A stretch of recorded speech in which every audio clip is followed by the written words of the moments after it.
ang sarap gumising dito sa umaga. Tingnan niyo yung view. Oh. Dito, magkakapi-kapi ka pa. Tapos magmumuni-muni ka pa. Diba? Wow, ang ganda. Wait, guys, nag-house tour pala tayo, no? Tara, tingnan natin yung Ahana Residences dito sa Antipolo, Rizal.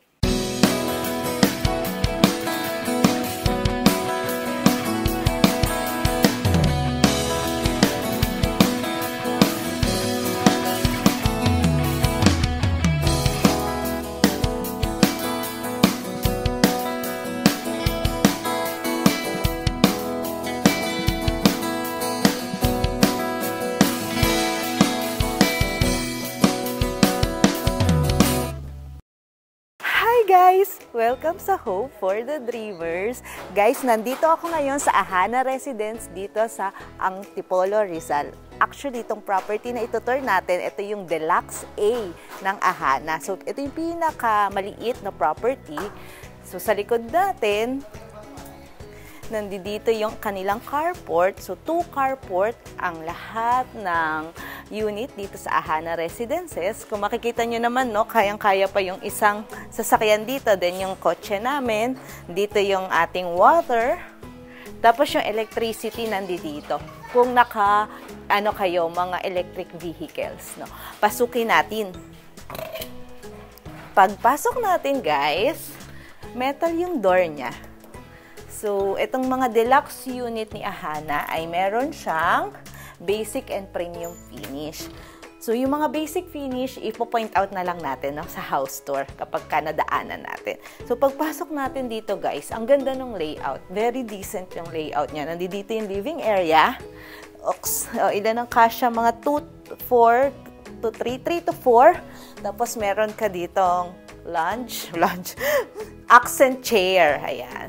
Then, the dining area. So, sa dining area, 6-seater siya. Ang maganda dito, guys, yung kitchen niya nakatago. So, hindi talaga siya naging makalat, no? Ito yung kitchen niya.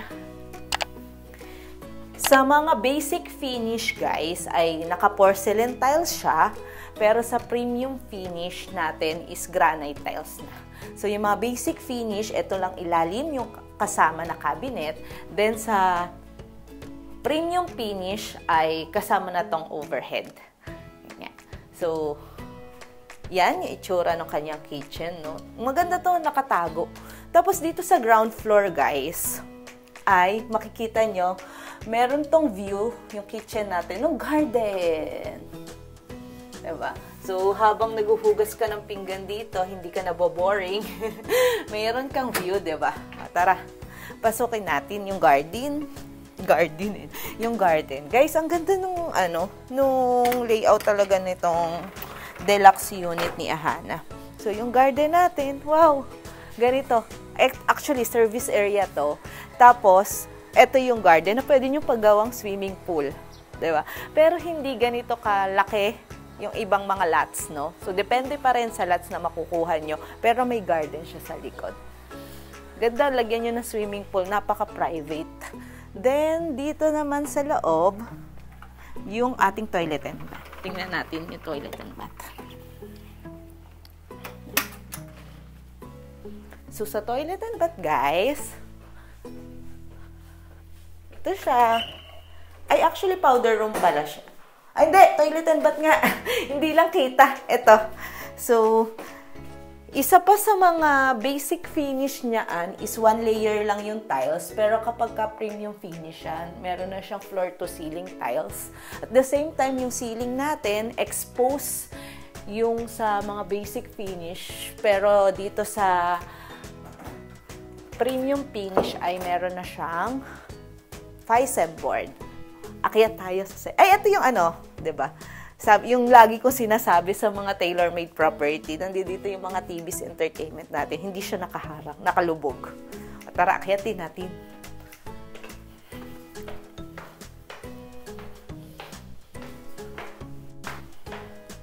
Yung hagdan natin, guys, ay naka-vinyl dito. Yan. Same dun sa ibang mga properties natin. At yung bedroom number 1, dito sa taas ay ito, for 1 single person, single bed yung nakalagay dito. Yan. Tapos, meron siyang bintana. Yay! Then, the second bedroom. Second bedroom natin ay ito. Ay, mas malaki to guys. Mas malaki yung second bedroom natin. For 2 na yung kasya dito. Then, meron ka pang study area. 'Di ba? Yan. So, yung mga cabinets is kayo na magde-design, kayo na maglalagay. And the master's bedroom. Ang master's bedroom is 2 din yung kasya dito. Pero ang kinaibahan nito guys, meron tong ensuite toilet and bath. Ito. For the basic finish, yung tiles niyan is 1 layer lang. For the premium finish, floor to ceiling yung tiles natin. For that. Then, yung common toilet and bath, dito naman sa deluxe unit ay here. Same lang din naman siya. Yan.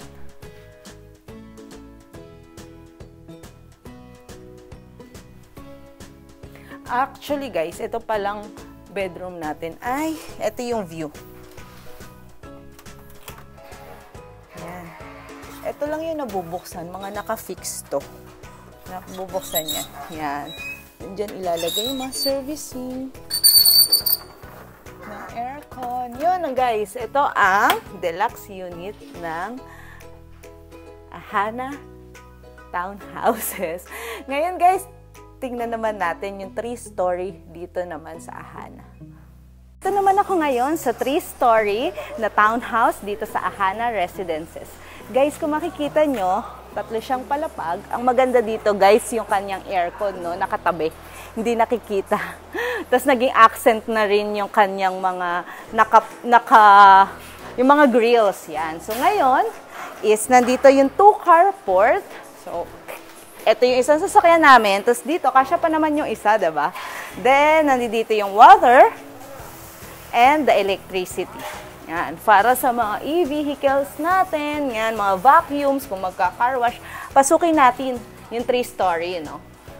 So, ito is metal. Lahat ng doors dito sa Ahana is metal doors. Then, pagpasok natin, guys, meron siyang 6-seater na dining table. Nandito sa baba yung dining table, no? Then, the kitchen. Super welcoming kasi pagpasok mo, oy, kumakain sila, makikikain ako. Diba? Ayan. Then, the kitchen. Nandito yung range wood. Sabi ko nga sa inyo, guys, meron ditong basic tsaka premium finish. No? Same lang naman din doon sa deluxe natin. Then, mga overhead cabinets natin. The aircon. Ayan. Nandito yung kanyang service area. Guys, ang maganda dito, ang lahawak ng service area. Pahaba. Yan. Yan, service area. Pwede ka magsampay dyan. Pwede ka dyan yung washing machine mo. Then, meron tong isang room for maids. Kung meron kayong maids, kung hindi naman storage room siya. So, ayan. May bintana rin naman siya for ventilations, no? At meron dito sa baba na isang toilet. Actually, toilet and bath siya, guys. Yan. Meron pa rin yung premium and basic finish. Then, dito ulit yung kanya entertainment area. Pwede kayong maglagay ng mga TV dito. Diba? Ngayon, naka-painting yan eh. Pasukin natin yung second floor. Sa second floor, same lang din yung ating mga hagdan. So, yung hagdan natin, yan, naka-vinyl. Yung hagdan. Then, dito guys, yung kanyang living area. Nagtataka ko bakit dito ginawa yung living area, no? Pero it makes sense kasi itong property na to is may overlooking view. So, dito yung kanyang living area and the family area. Diba? Slash family area siya. Then, buksan natin. Ay! Wow! Actually, all the way pala siya. Ayan, oh. Oh. Yan, diba? Tapos, nandito yung kanyang balcony. Then, the overlooking view ng ating nature. So, it makes sense, no? Nasa second floor yung kanyang living area and family gatherings. Yan. O, tara, pasok ulit tayo. Nabubuksan to either way, guys. Sakit. Naipit ako. Okay. Tapos dito, guys, meron tong isang bedroom. Dito. Tsaka isang toilet and bath. Dito muna tayo sa bedroom. For this bedroom, yan. Dalawa naman ng kasya. Yan. Double bed to. Double bed. Buksan natin yung ilaw. And meron siyang bintana. Yung view mo lang naman, yung view mo dito is yung sa labas. Yan. Then, nabubuksan to. Pero yung iba naka-fix. Naka-fix na yung window. Okay? Tara. Then, meron isa tong CR. Shin. Here is the CR. Ganito lahat, pati yung deluxe, no? Ayan. Very ano naman siya. Very decent yung space. Dito yung second floor ng Ahana, no? Na 3-story building. Nandito yung kanyang living area and family gathering. Then, sa third floor, akyat tayo sa third floor, nandun na yung mga rooms. 3 pang rooms ang meron sa taas. So, yung mga hagdan natin, may mga ganyan siya. Yan, may mga bintana siya for lighting. Doon hindi siya nabubuksan na. Pati doon sa taas, ayun no, high ceiling. So kapag ka pala 3-story yung building mo, dalawang chandelier yung bibilin mo. For the second floor, tsaka for the third floor, no. Unahin natin ang bedroom number 1. So ito is for single bed lang, tao for bata. Yan. So, ito siya. Then the bedroom number 2, single lang din siya. Ang pagkakaiba lang nito, guys, ay, wow, floor to ceiling yung kanyang, nakakatakot nakakalula, no? Pero floor to ceiling yung kanyang bintana, super laki. Naka-fix siya, hindi siya nabubuksan. Ito lang yung nabubuksan niya sa mga taas. Then, ito rin, hindi siya nabubuksan. Nakakalula lang siya. Yan, isang single bed. Yan. Tapos dito may space pa. Pwede nandito yung mga cabinets. No? Then, the common toilet and bath nitong dalawang bedrooms. Same lang din. Yan.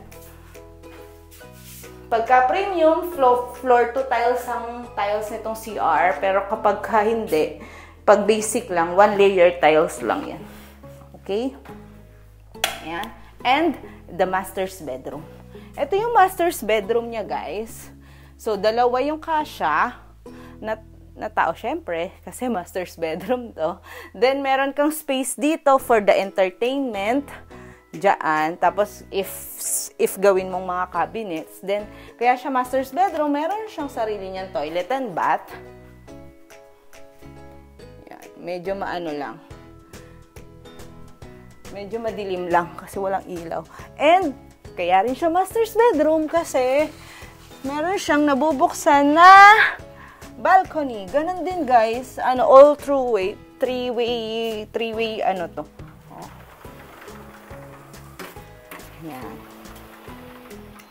Pwede mo rin dito sa kabila buksan pag gano'n naman kung gusto mo. Ayan. So, ang view mo is, yan, Manila skyline.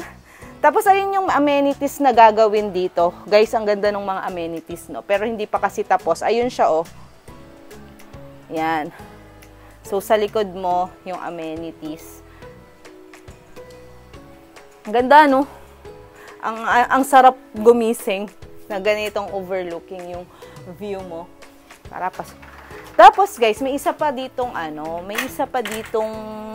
type ng unit. Ito kasi Premier A, may Premier B. So, sa Premier B, same lang din naman siya ng layout, pero meron yun, pwede ka magpalagay ng swimming pool do sa mismong bahay mo. So, tingnan nyo na lang, guys, sa susunod na video, yung amenities din, yung mga Premier A, B, and Deluxe unit na artist perspective. Thank you!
you.